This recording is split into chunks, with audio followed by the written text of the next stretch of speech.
আসসালামু আলাইকুম আরহামতুল্লাহ।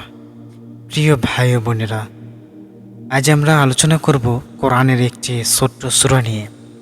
সূরাটি হলো সূরা আল কাউসার। মাত্র ৩টি আয়াত, কিন্তু এর ভেতরে লুকিয়ে আছে দুনিয়া ও আখিরাতের জন্য বিশাল বার্তা। চলুন আমরা সবাই মনোযোগ দিয়ে শুনি। বিসমিল্লাহির রহমানির রহিম। সূরা কাউসার আমরা পড়ি ঠিকই, আমরা কি আসলেই বুঝি আল্লাহ কি বলছেন? একটা ছোট্ট সূরা, মাত্র ৩টা আয়াত, কিন্তু এর ভেতরে এমন গভীর বার্তা আছে যেটা পুরো দুনিয়া আর আখিরাতের হিসাবটাই পাল্টে দিতে পারে। আমরা নামাজে এটা পড়ি, কিন্তু খুব তাড়াহুড়া করে পড়ি শুধু শেষ করার জন্য। অথচ এখানে আল্লাহ আমাদের জন্য রেখেছেন সুসংবাদ, আবার ভয়ঙ্কর সতর্কবার্তাও। রাসূলুল্লাহ সাল্লাল্লাহু আলাইহি সাল্লামের ওপর যখন সূরাটা নাজিল হলো, উনি তখন খুব খুশি হলেন। উনি তখন খুব খুশি হয়েছিলেন, কারণ তিনি বুঝলেন আল্লাহ সরাসরি ভ্যালিডেশন দিচ্ছেন, তুমি ঠিক পথে আছো। এখন প্রশ্ন হলো, আমরা যখন পড়ি তখন আমরা কি ভ্যালিডেশনটা পাই? আমরা কি কোরআনের পথে আছি?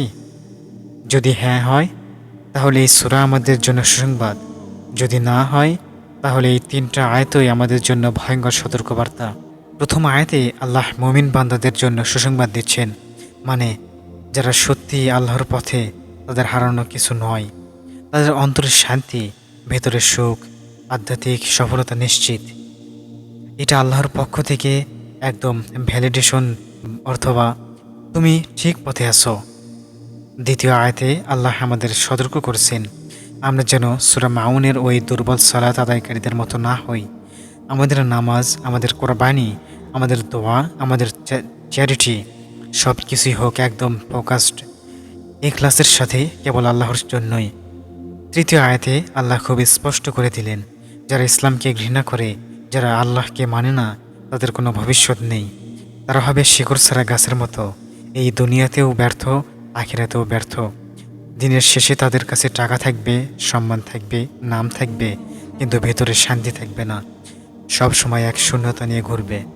ইন্না আ'তাইনাকাল কাউসার ফাসাল্লি লিরাব্বিকা ওয়ানহার ইন্না শানিয়াকা হুয়াল আবতার।